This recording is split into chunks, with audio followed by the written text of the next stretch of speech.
ሰላም ውድ የኤችጄን ቤተሰቦች የዕለቱን መረጃዎች ይዘንላችሁ መጥተናል። በቅድሚያም ርዕሰ ጉዳዮችን እናስተዋውቃችሁ።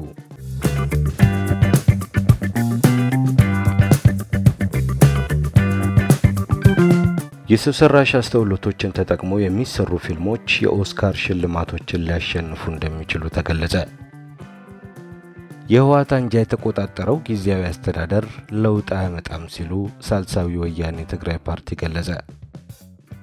በአሜሪካ አንድ ከንቲባ ቤት የሌላቸውን ሰዎች በነፃ አደንዛዥ እጽ በመስጠት እንዲሞቱ ማድረግ ይቻላል አሉ።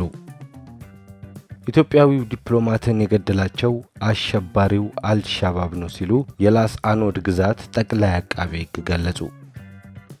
በየቀኑ ትኩስ ትክክለኛና ወቅታዊ መረጃዎችን ከምንጩ የሚያገኙበት የተመረጡ አስተማሪ ታሪኮችና ክስተቶችን ወደ እናንተ የሚያደርሰው ኤችጂኤን ዕለታዊ የመረጃ መርሃ ግብራችን እንሆ ተጀምሯል።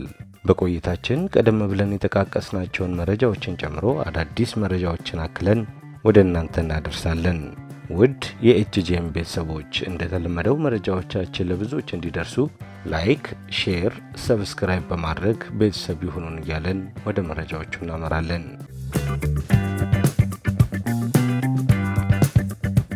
የቀድሞ የኒው ጀርሲ እንደራሴ ሚስት የሆኑት ናዲና ሜኔንዴ የሙስና ተግባር ውስጥ ተባባሪ በመሆን ጥፋተኛ ተባሉ። ናዲና ሜኔንዴዝ በኒውዮርክ ዳኛ ጥፋተኛ የተባሉት ባለቤታቸው ፖለቲካዊ ውለታ ለመዋል ከፍተኛ መጠን ያለው ገንዘብ፣ ጥፍጥፍ ወርቅና ውድ ተሽከርካሪዎችን ከተቀበሉባቸውና ለዓመታት ሲፈጽሟቸው በነበሩት የጉቦ ወንጀሎች ውስጥ ተሳትፎ ነበራቸው የሚል ነው። የ58 ዓመቷ ናዲን ሜኔንዴዝ ጥፋተኛ የተባሉት ባለቤታቸውን በመደገፍ ጉቦ መቀበልና ፍትህን ለማደናቀፍ መሞከርን ጨምሮ በ15 ክሶች ነው። ግለሰቧ ክስ የተመሰረተባቸው ከባለቤታቸው ጋር ከ2 ዓመት በፊት ቢሆንም የፍርድ ሂደቱ እንዲዘገይ የተደረገው በነበረባቸው የጡት ካንሰር ሕክምና ምክንያት ነው። ባለቤታቸው ሮበርት ሜንዴዝ ባለፈው ዓመት የ11 ዓመት እስራት የተፈረደባቸው ሲሆን ፍርድ ቤቱ የቅጣት ውሳኔ ለማስተላለፍ ለሰኔ ወር ቀጠሮ ይዟል።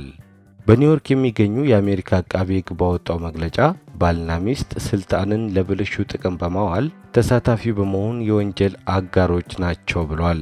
ጨምሮም የፍርድ ቤቱ ውሳኔ የመንግስት ባለስልጣናት የተሰጣቸውን ስልጣን ለሽያጭ ማቅረብ እንደማይችሉ ግልጽ መልእክትን ያስተላለፈ ነው ሲል ግለሰቦቹ ስልጣንን ያለ አግባብ መጠቀማቸውን አመላክቷል።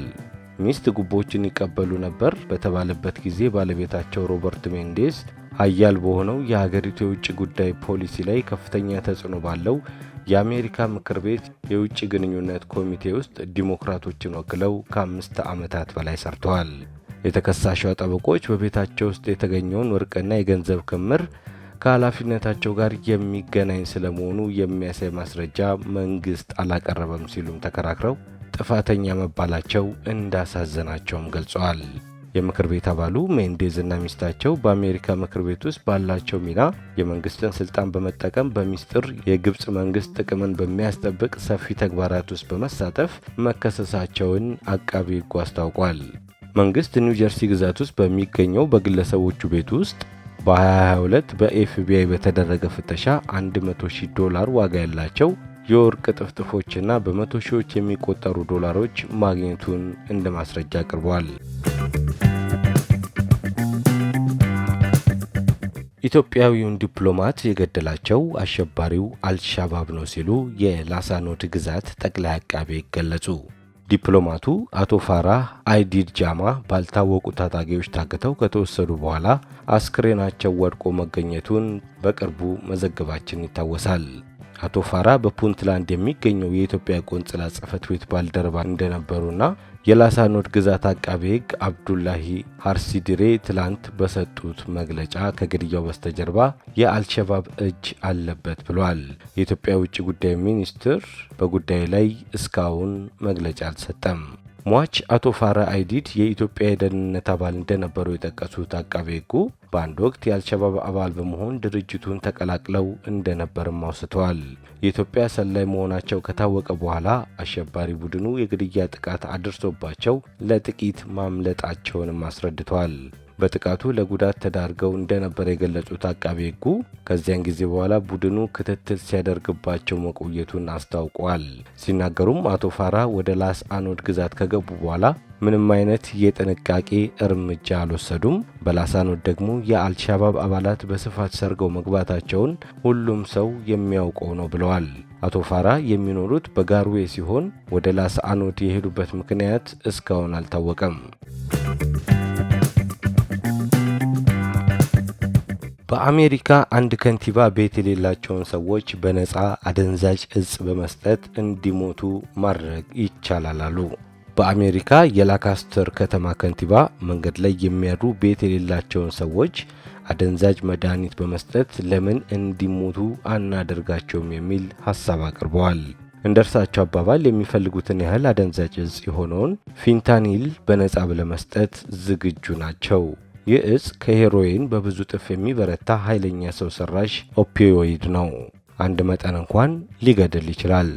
በአሜሪካ በየዓመቱ በ10 ሺዎች የሚቆጠሩ ሰዎች በፌንታኒል ይሞታሉ። በእውነቱ ከንቲባው ነፃ የእጽ አቅርቦት በመስጠት ቤት የሌላቸውን ሰዎች የዘር ማጥፋት ወንጀል ለመፈጸም አስበዋል የሚል ውንጀላም ቀርቦባቸዋል። ከንቲባው ቤት የሌላቸው ሰዎች ከሌሉ የቤት እጦት ችግር አይኖርብንም ሲሉ መናገራቸውን የአገሪቱ መገናኛ ብዙሃን ዘግበዋል።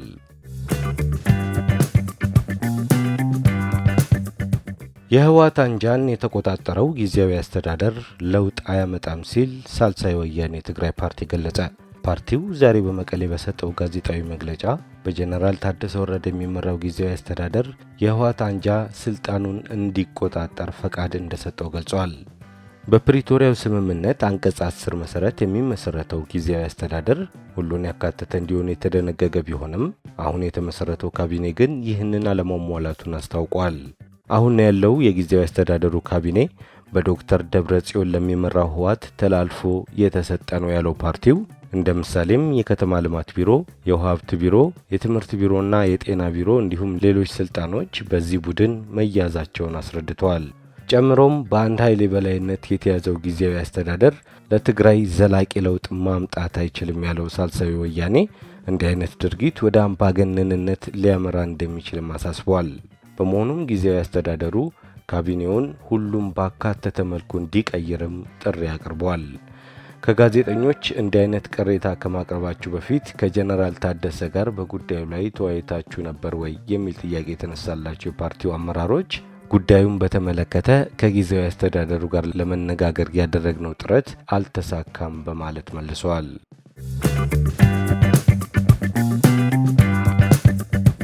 የሰው ሰራሽ አስተውሎቶችን ተጠቅመው የሚሰሩ ፊልሞች የኦስካር ሽልማቶችን ሊያሸንፉ እንደሚችሉ አዘጋጆች ገለጹ። የሽልማቱ አዘጋጅ የሆነው ዘ አካዳሚ ኦፍ ሞሽን ፒክቸር አርትስ ኤንድ ሳይንስ ሰኞ ዕለት አዲስ ባወጣው መመሪያ ሰው ሰራሽ አስተውሎት ወይንም ኤአይ እና ሌሎች ዲጂታል መገልገያዎችን መጠቀም የኦስካር ምርጫ ውስጥ ለመግባት አይረዳም ሲሉ ተናግሯል። ባለፈው መጋቢት ወር የሰው ሰራሽ አስተውሎትን በመጠቀም የተሰሩ ፊልሞች ተሸላሚ ሆነውም ነበር።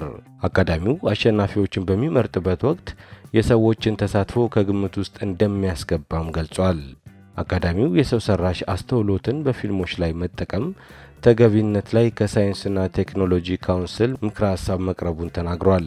ሰኞ ዕለት ይፋ በሆነው አዲስ መመሪያ መሰረት የአካዳሚው አባላት በእያንዳንዱ ዘርፍ የተመረጡ ፊልሞችን ወደ መጨረሻው ዙር ድምፅ አሰጣጥ ለማሳለፍና አሸናፊውን ለመምረጥ ሙሉ በሙሉ መመልከት ይኖርባቸዋል ብለዋል። ቴክኖሎጂው የተዋናዩን ድምፅ፣ አተዋወን፣ አዘፋፈን፣ የአነጋገር ቅላጼ አወጣጥን በፍጥነት ለማስተካከልና ለመዋሃድ ያለው አመቺነት በሙዚቃና በፊልም ባለሙያዎች ዘንድ ከፍተኛ ተቀባይነትን እያገኘ እንዲመጣ አድርጎታል። የሰው ሰራሽ አስተውሎትን የመጠቀም ጉዳይ ግን አሁንም አወዛጋቢ ሆኖ ቀጥሏል። በፊልም ሙያ ላይ የተሰማሩ የጥበብ ባለሙያዎች ለሰው ሰራሽ አስተውሎት የተለያዩ ነገሮችን እያስተማሩ መሄድ በሕይወታቸው እንዲሁም በሙያቸው ላይ የሚኖረውን ተጽዕኖ በመግለጽ ስጋታቸውን ይናገራሉ። ተዋናይና የፊልም ደራሲዎች በሰው ሰራሽ አስተውሎት የተነሳ ስራቸውን ሊያጡ እንደሚችሉ እንደ አውሮፓውያኑ አቆጣጠር በ2023 በሆሊውድ በነበራቸው ተቃውሞ ላይ ገልጸዋል። የፊልም ደራሲዎች በበኩላቸው ስቱዲዮዎች ወጪን ለመቀነስ በሚል ጥናት ለማድረግ የፊልም ጽሑፍን ለማሻሻል እንዲሁም ለመጻፍ ከሰው ይልቅ እንደ ቻት ጂፒቲ አይነት የሰው ሰራሽ አስተውሎትን ሊጠቀሙ ይችላሉ ሲሉ ስጋታቸውን ገልጸዋል።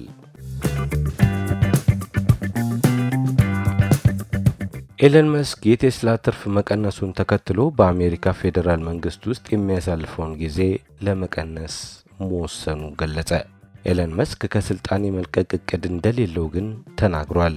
የቴስላ ኃላፊ የሆነው ኤለን መስክ የኩባንያው ትርፍና ገቢ ማሽቆልቆሉን ተከትሎ በዶናልድ ትራምፕ አስተዳደር ውስጥ የሚያሳልፈውን ጊዜ በሳምንት ወደ 2 ቀናት ለመቀነስ መወሰኑን ገልጿል። የቴስላ ገቢ በአመቱ መጀመሪያ 3 ወራት ላይ ከፍተኛ መቀነስ ማሳየቱም ተገልጿል። ኤለን መስክ በዋይት ሃውስ ውስጥ ያለው ተሳትፎ ከጨመረ ወዲህ የኤሌክትሪክ መኪና አምራቹ ቴስላ ከፍተኛ ተቃውሞ ገጥሞታል። የኩባንያው ገቢ በ2025 የመጀመሪያው 3 ወራት በ20 በመቶ መቀነሱም ተገልጿል። ይህ ገቢ መቀነስ ከባለፈው ዓመት ተመሳሳይ ጊዜ ጋር ሲነጻጸር በ70 በመቶ ቅናሽ አሳይቷል። ኩባንያው የድርጅቱ ባለድርሻዎች የፖለቲካ ስሜት መቀየሩን ተከትሎ ያለው ፍላጎት ላይ ተጨባጭ የሆነ ተጽዕኖ ሊያሳርፍና የገቢ መቀነሱ ሊቀጥል እንደሚችል አስጠንቅቋል። ኩባንያው የገጠመው የገቢ መቀነስ የተሰማው በርካታ አሜሪካውያን ኤለን መስክ በዶናልድ ትራምፕ ውስጥ ያለው ኃላፊነትን በተመለከተ ከፍተኛ ተቃውሞ ካሰሙ በኋላ ነው። ኤለን መስክ ዶናልድ ትራምፕን ዳግም እንዲመረጡ ከፍተኛ ገንዘብ ወጪ አድርጓል። ከዚህ ባሻገርም ኤለን መስክ የትራምፕ አስተዳደር የፌዴራል መንግስቱን ወጪ ለመቀነስ በሚል የመንግስት ተቆጣጣሪዎችን በከፍተኛ ቁጥር የሚቀንሰውን የመንግስት ውጤታማነት መስሪያ ቤትን ይመራል። ኤለን መስክ የሚመራው የመስሪያ ቤት በእንግሊዝኛው ዶጅ የሚል ምህጻር የሚታወቅ ሲሆን የመንግስት መስሪያ ቤቶችን ወጪ መቀነስና ስራቸውን የሚያሳልጡበትን መንገድ የማፈላለግ ሚና ተሰጥቶታል። ከሚቀጥለው ወር ጀምሮ በዶጅ ውስጥ የማሳልፈው ጊዜ በከፍተኛ ሁኔታ ይቀንሳል ሲል ተናግሯል። ኤለን መስክ በመንግስት ጉዳዮች ላይ ፕሬዚዳንቱን እንዲሰራ ከፈለጉና ጠቃሚ እስከሆነ ድረስ በሳምንት 1 ወይም 2 ቀን ሊያሳልፍ እንደሚችል ተናግሯል። የመስክ የፖለቲካ ተሳትፎ በመላው ዓለም ከፍተኛ ተቃውሞ ያስነሳ ሲሆን የኩባንያውን ምርት ላለመጠቀም እስከ መወሰንም ተደርሷል። ስለገጠመው ተቃውሞ ሲናገርም ሰዎች እኔን እንዲሁም ዶጅን ለማጥቃት ስለሚፈልጉ ሊሆን ይችላል ብሏል። ነገር ግን በዶናልድ ትራምፕ አስተዳደር ውስጥ ያለው ኃላፊነት ወሳኝ ሲል የጠራው መስክ የመንግስትን ቢሮዎች መልክ የማስያዙ ስራ በአብዛኛው ተጠናቋል ብሏል።